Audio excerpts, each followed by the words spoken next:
নমস্কার বন্ধুরা, SI tuition academy YouTube চ্যানেলে তোমাদের ওয়েলকাম। আজকে আমাদের আলোচ্য বিষয় হলো পঞ্চম শ্রেণী দ্বিতীয় ইউনিট টেস্টে পরিবেশের প্রশ্নপত্র। তোমাদের পরীক্ষা হবে 50 নম্বরে, সময় থাকবে 1.5 ঘন্টার মতো। যারা নতুন বন্ধু আমার চ্যানেলে এসো তারা অবশ্যই চ্যানেলটিকে সাবস্ক্রাইব করে ভিডিওটা বন্ধুদের সঙ্গে শেয়ার করতে ভুলো না। চলো 1 নম্বর টপিক কী বলছে কেন, বলছে সঠিক উত্তরটি বেছে নিয়ে লেখো। কয়টি? 5টি। চলো 1 নম্বর প্রশ্ন হলো টেরাকোটার কাজ হয় কোথায়? উত্তর হলো বিষ্ণুপুরে। 2 নম্বর প্রশ্ন হলো গান্ধীবুড়ি বলা হয় কাকে? উত্তর হলো মাতঙ্গিনী হাজরাকে। 3 নম্বর প্রশ্ন হলো আঁশ নেই এমন একটি মাছ হলো? উত্তর হলো শিঙি মাছ।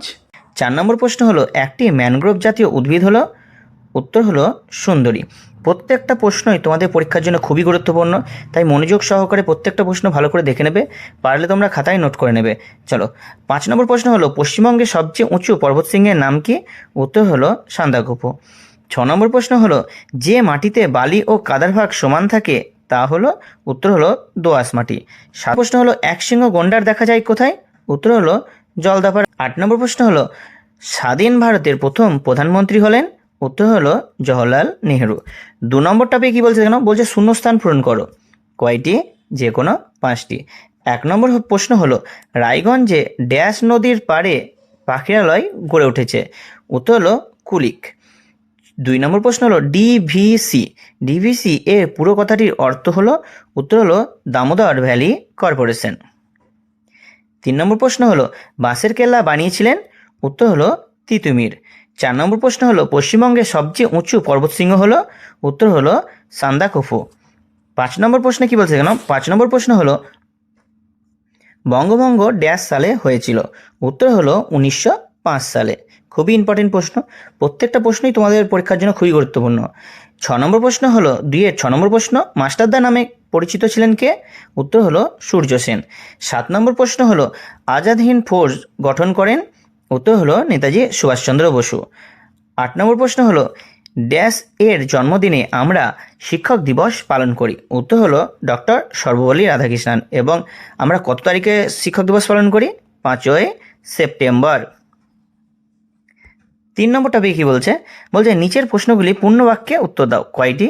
যে কোনো 10টি। চলো প্রথম প্রশ্ন কি বলছে কেন, প্রথম প্রশ্ন হলো সুন্দরবন কোন গাছের জন্য বিখ্যাত? উত্তর হলো সুন্দরবন সুন্দরী গাছের জন্য বিখ্যাত। 3 নম্বর প্রশ্ন হলো ভারতের জাতির জনক নামে কে পরিচিত? উত্তর হলো মহাত্মা গান্ধী। 3 নম্বর প্রশ্ন হলো ধান কাটা ও ঝাড়াইয়ের জন্য ব্যবহৃত আধুনিক যন্ত্রের নাম কি? উত্তর হলো হারভেস্টার। 4 নম্বর প্রশ্ন হলো আমার সোনার বাংলা আমি তোমায় ভালোবাসি এই গানটি কে রচনা করেছিলেন? উত্তর হলো রবীন্দ্রনাথ ঠাকুর। 5 নম্বর প্রশ্ন হলো উত্তরবঙ্গের একটি প্রধান নদীর নাম লেখো। উত্তর হলো তিস্তা। 6 নম্বর প্রশ্ন হলো পশ্চিমবঙ্গের মালভূমি অঞ্চলে কী কী উদ্ভিদ দেখা যায়? উত্তর হলো শাল, শিমুল, পলাশ, মহুয়া, কুল, কুসুম, বাবলা ইত্যাদি গাছ দেখা যায়। 7 নম্বর প্রশ্ন হলো দুটি লুপ্তপ্রায় মাছের নাম লেখো। উত্তর হলো ন্যাদোস, খোলসে, সরপুঁটি ইত্যাদি। 8 নম্বর প্রশ্ন হলো সুন্দরবনের সবচেয়ে বিখ্যাত প্রাণীর নাম কি? উত্তর হলো রয়্যাল বেঙ্গল টাইগার। 9 নম্বর প্রশ্ন হলো কোন গাছের পাতা দিয়ে পচিয়ে জমির সার তৈরি করা হয়? উত্তর হলো নিম পাতা। 10 নম্বর প্রশ্ন হলো মালদা জেলা কিসের জন্য বিখ্যাত? উত্তর হলো ফজলি আম এবং রেশম শিল্পের জন্য বিখ্যাত। 11 নম্বর প্রশ্ন হলো গঙ্গা নদীর উৎপত্তিস্থল কোথায়? উত্তর হলো উত্তরাখণ্ড রাজ্যের গঙ্গোত্রী হিমবাহের গোমুখ গুহা থেকে। 12 নম্বর প্রশ্ন হলো ভারতের সংবিধান কে রচনা করেছিলেন? উত্তর হলো ডক্টর বি.আর. আম্বেদকর রচনা করেছিলেন। 13 নম্বর প্রশ্ন কি বলছে, দুজন বিখ্যাত বাঙালি বিজ্ঞানীর নাম লেখো। উত্তর হলো আচার্য প্রফুল্লচন্দ্র রায় এবং আচার্য জগদীশচন্দ্র বসু। 14 নম্বর প্রশ্ন হলো সীতাভোগ ও মিহিদানা কোন জেলা বিখ্যাত? উত্তর হলো বর্ধমান জেলায়। 15 নম্বর প্রশ্ন হলো ছৌ নাচের জন্য বিখ্যাত কোন জেলা? উত্তর হলো পুরুলিয়া জেলা। 4 নম্বর টপিকে কি বলছে কেন, বলছে সংক্ষিপ্ত উত্তর দাও। কয়টি? যে কোনো 5টি। এক একটা প্রশ্নমান কত করে? 2 করে। চলো 4-এর প্রথম প্রশ্ন 1 নম্বর প্রশ্ন হলো ম্যানগ্রোভ জাতীয় উদ্ভিদের দুটি বৈশিষ্ট্য লিখো। উত্তরটা দেখে নাও। 1 নম্বর হলো এগুলি ঈষৎ নোনা জল ও কাদা মাটিতে জন্মায়। দ্বিতীয়ত হলো মাটির গভীরে পাঠানো ঠেসমূলের সাহায্যে গাছ নিজেকে আটকে রাখে এবং মাটি ফুঁড়ে ওঠা শ্বাসমূলের সাহায্যে বাতাস থেকে অক্সিজেন গ্রহণ করে। 4-এর 2 নম্বর প্রশ্ন হলো লুপ্তপ্রায় মাছ কাকে বলে? এদের সংরক্ষণের উপায়গুলি লেখো। উত্তরে কি বলছে, যে মাছগুলি আগে নদী নালা প্রচুর পাওয়া যেত এবং বর্তমানে সংখ্যায় খুব কমে গেছে এবং হারিয়ে যেতে বসেছে সেই মাছগুলোকে লুপ্তপ্রায় মাছ বলে, যেমন খলসে, ন্যাদোস, সরপুঁটি ইত্যাদি। সংরক্ষণের উপায় প্রথমত হলো ছোট চারা মাছ ও ডিমওয়ালা মাছ ধরার উপর কড়া প্রশাসনিক নিষেধাজ্ঞা জারি করতে হবে।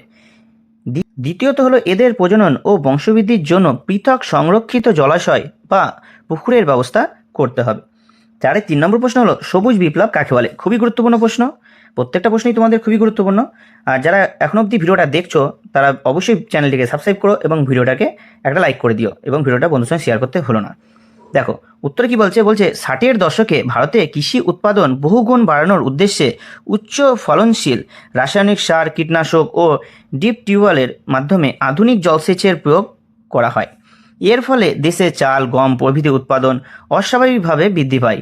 কৃষিক্ষেত্রে এই বিশাল উন্নতিকেই কি বলা হয়? সবুজ বিপ্লব বলা হয়। 4 নম্বর প্রশ্ন কি বলছে নদীমাতৃক সভ্যতা কাকে বলে? বিরসা মুন্ডা কি জন্য বিখ্যাত? চলো প্রথমে দেখিনি নদীমাতৃক সভ্যতা কাকে বলে। উত্তরে দেখো যেসব প্রাচীন সভ্যতা নদী তীরবর্তী অঞ্চলে গড়ে উঠেছে এবং জীবন ধারণের জন্য নদীর জলের উপর নির্ভর করত, সেই নদীগুলিকে নদীমাতৃক সভ্যতা বলে। এবার বিরসা মুন্ডা কি জন্য বিখ্যাত ছিল সেটা দেখে নাও। জঙ্গল ও অরণ্যের আদিবাসী মুন্ডা সম্প্রদায়ের অধিকার রক্ষা এবং ব্রিটিশ ও মহাজনদের বিরুদ্ধে মুন্ডা বিদ্রোহ উলগুলান পরিচালনা করার জন্য বিরসা মুন্ডা স্মরণীয় ও বিখ্যাত ছিল। 5 নম্বর প্রশ্ন হলো নিত্যবহ নদী কাকে বলে? উদাহরণ দাও। চলো উত্তরটা দেখে নাও। যেসব নদীতে হিমবাহের বরফ গলা জলে পুষ্ট হওয়ার কারণে সারা বছর জল থাকে এবং নদীটি কখনো শুকিয়ে যায় না, সেই নদীগুলিকে কি বলা হয়? নিত্যবহ নদী বলা হয়। উদাহরণটা দেখে নাও, যেমন গঙ্গা, সিন্ধু, ব্রহ্মপুত্র ইত্যাদি। 6 নম্বর প্রশ্ন কি বলছে 4-এর সাধারণতন্ত্র দিবস আমরা কেন পালন করি? উত্তরে কি বলছে 1950 সালে 26শে জানুয়ারি ডক্টর বি.আর. আম্বেদকরের রচনায় ভারতীয় সংবিধান আনুষ্ঠানিকভাবে কার্যকর হয়েছিল এবং ভারত সাধারণ মানুষের দ্বারা পরিচালিত একটি গণতান্ত্রিক রাষ্ট্র হিসেবে গড়ে উঠেছিল। এই বিশেষ স্মৃতি ও সাধারণতন্ত্রের সম্মান রক্ষার্থে প্রতি বছর 26শে জানুয়ারি সাধারণতন্ত্র বা প্রজাতন্ত্র দিবস হিসেবে পালন করা হয়। চলো 7 নম্বর প্রশ্ন হলো ঠেসমূল ও শ্বাসমূল কাকে বলে? উত্তরটা দেখে নাও। প্রথমত হচ্ছে ঠেসমূল। সুন্দরবনে নরম ও কাদামাটিতে ম্যানগ্রোভ গাছকে শক্তভাবে দাঁড় করিয়ে রাখার জন্য কাণ্ড থেকে যেসব অতিরিক্ত মূল মাটিতে নেমে আসে তাকে কি বলা হয়? ঠেসমূল বলা হয়। শ্বাসমূল কি দেখে নাও। নোনা মাটিতে অক্সিজেনের অভাব থাকার দরুন সুন্দরবনের গাছগুলি মাটির ওপর সোজা ওঠে এসে বাতাস থেকে অক্সিজেন গ্রহণ করে, এদের শ্বাসমূল বলে। 5 নম্বর টপিকটা দেখে নাও। 5 নম্বর টপিকে বলছে ব্যাখ্যামূলক প্রশ্ন। কয়টি? 4টি। এক একটি প্রশ্নের মান কত করে? 5 করে। চলো প্রথম প্রশ্ন হলো পশ্চিমবঙ্গের রাঢ় অঞ্চলের ভূপ্রকৃতি, মাটির ধরন, নদ নদী, গাছপালার সংরক্ষণের আলোচনা করো। চলো উত্তরটা দেখে নাও। প্রথমত হচ্ছে অবস্থান ও ভূপ্রকৃতি। বাঁকুড়া, বীরভূম, মেদিনীপুর, পশ্চিম বর্ধমান জেলায় বিশাল অংশ জুড়ে রাঢ় অঞ্চল অবস্থিত। এটি মূলত সমতল ভূমি হলেও উত্তর ও পশ্চিমে কিছুটা উঁচু। দ্বিতীয়ত হচ্ছে মাটির ধরন। প্রধানত দোআঁশ মাটি এবং কিছু কিছু স্থানে এঁটেল মাটি দেখা যায়। নদ নদী দামোদর, অজয়, ময়ূরাক্ষী, দ্বারকেশ্বর, শিলাবতী এখানকার প্রধান নদী। গাছপালা শাল, সেগুন, শিশু, পলাশ, মহুয়া ইত্যাদি বৃক্ষজাতীয় উদ্ভিদের জঙ্গল দেখা যায়। 5 2 নম্বর প্রশ্ন হলো সুন্দরবন অঞ্চলের প্রধান জীবজন্তু এবং ওখানকার মানুষের জীবিকা কেবে আলোচনা করো। উত্তরটা দেখে নাও। কি বলছে? জীবজন্তু। সুন্দরবনের প্রধান আকর্ষণ বিশ্ববিখ্যাত রয়্যাল বেঙ্গল টাইগার, এছাড়াও হরিণ, কুমির, কামট, বুনো শূকর, বানর, নানা বিষধর সাপ, হরেক রকমের পাখি, মাছও পাওয়া যায়। সজনেখালিতে পক্ষীনিবাস ও কুমির প্রজনন কেন্দ্র রয়েছে। মানুষের জীবিকা। সুন্দরবনে অধিকাংশ মানুষের প্রধান জীবিকা কৃষিকাজ ও জঙ্গল থেকে মধু সংগ্রহ, এছাড়া মাছ ও মিন ধরা, কাঁকড়া শিকার করা, নৌকা তৈরি ও পরিচালনা করা এখানকার অন্যতম প্রধান পেশা। 5 3 নম্বর প্রশ্ন কি বলছে কেন?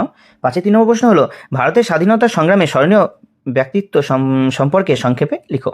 প্রথমত হচ্ছে নেতাজি সুভাষচন্দ্র বসু, দ্বিতীয়ত হচ্ছে মাতঙ্গিনী হাজরা। চলো উত্তরটা দেখে নাও। প্রথম হলো নেতাজি সুভাষচন্দ্র বসু। 1897 সালে 23শে জানুয়ারি কটকে জন্মগ্রহণ করেন। ICS পাশ করেও তিনি স্বাধীনতার জন্য সরকারি চাকরি ত্যাগ করেন এবং স্বাধীনতা সংগ্রামে ঝাঁপিয়ে পড়েন। পরে তিনি আজাদ হিন্দ ফৌজ গঠন করে ভারতের স্বাধীনতা সংগ্রামকে এক অন্য উচ্চতায় নিয়ে যায়। তার বিখ্যাত বাণী, তোমরা আমাকে রক্ত দাও, আমি তোমাদের স্বাধীনতা দেব। তৃতীয়ত হলো মাতঙ্গিনী হাজরা। পশ্চিম মেদিনীপুর জেলার এই বীর নারী মহাত্মা গান্ধীর আদর্শে অনুপ্রাণিত হয়ে স্বাধীনতার আন্দোলনে যোগ দেন। তার অসীম সাহসিকতার জন্য তাকে গান্ধী বুড়ি বলা হয়। 1942 সালে ভারত ছাড়ো আন্দোলনে তমলুক থানার সামনে বন্দে মাতরম ধ্বনি দিয়ে হাতে তিরঙ্গা পতাকা নিয়ে ব্রিটিশদের গুলিতে শহীদ হন। 4 নম্বর প্রশ্ন হলো ভারতবর্ষের স্মরণীয় ব্যক্তিত্ব সম্পর্কে সংক্ষেপে লিখো। প্রথমত হচ্ছে স্বামী বিবেকানন্দ, দ্বিতীয়ত হচ্ছে মাস্টারদা সূর্য সেন। উত্তরে কি বলছে? প্রথম হলো স্বামী বিবেকানন্দ। 1863 সালে 12 জানুয়ারি উত্তর কলকাতায় জন্মগ্রহণ করেন। 1893 সালে শিকাগোর বিশ্বধর্ম সম্মেলনে বক্তৃতা দিয়ে তিনি সমগ্র বিশ্বের কাছে ভারতের সনাতন ধর্ম সংস্কৃতিকে তুলে ধরেছিলেন বা মহীয়ান করেছিলেন। তিনি বেলুড় মঠ ও রামকৃষ্ণ মিশন প্রতিষ্ঠা করেন। তার মূল বার্তা ছিল জীব সেবায় শিব সেবা। দ্বিতীয়ত হলো মাস্টারদা সূর্য সেন। 1893 সালে চট্টগ্রামে নোয়াপাড়ায় জন্মগ্রহণ করেন। পেশায় শিক্ষক হলেও ছাত্রজীবন থেকেই দেশ মাতৃকার সেবায় আত্মনিয়োগ করেন। 1930 সালে 18 এপ্রিল বিপ্লবীদের সাথে নিয়ে বিখ্যাত চট্টগ্রাম অস্ত্রাগার লুণ্ঠন করেন। 1934 সালে ব্রিটিশ সরকার তাকে ফাঁসি দিয়ে দেয়। ভিডিওটা কেমন লাগলো অবশ্যই কমেন্ট করে জানিও।